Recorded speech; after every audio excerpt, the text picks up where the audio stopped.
Synopsis. L'essentiel entre vos mains. Résumé du roman célèbre, Voyage au bout de la nuit, de Louis-Ferdinand Céline. Le roman suit le parcours chaotique de Ferdinand Bardamu, le narrateur anti-héros dont la vie n'est qu'une succession d'expériences misérables et désabusées.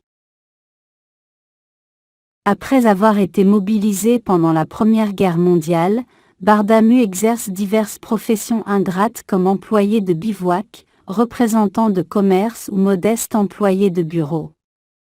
Ses pérégrinations le mènent des tranchées de la Somme à l'Afrique coloniale puis aux États-Unis, dans un voyage picaresque au bout du désenchantement. Partout, il est confronté à la violence, la sottise, la misère et la vulgarité de la condition humaine. Il assiste à la décomposition morale de l'Occident, englué dans la boue, la luxure et la cupidité. Son regard lucide mais dépravé, entre cynisme grinçant et compassion noire, dissèque sans concession les travers de la société, de la bourgeoisie aux colonies. Ni la famille, ni les femmes, ni la religion n'échappent à son constat amer d'une humanité avilie. Dans un style révolutionnaire, cru et argotique, Céline dresse le portrait cruel mais drôlatique d'un monde absurde et pourrissant.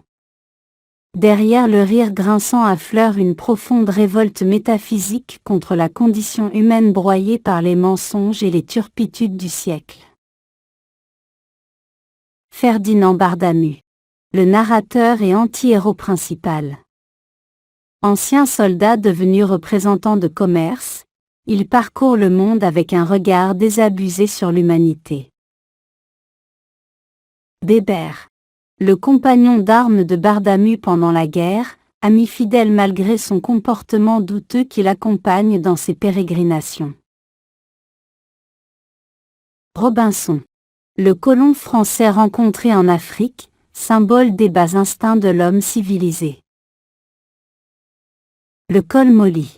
L'américaine vulgaire et dépravée dont Bardamu fait la connaissance à Détroit, incarnation de la décadence des mœurs. Un Français rencontré en Afrique, symbole des bas instincts de l'homme civilisé. Madelon.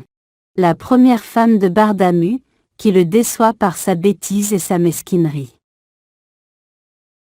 Merdalouche. Le cafetier français misérable établi à New York, emblème de l'avilissement des expatriés. Enrouille.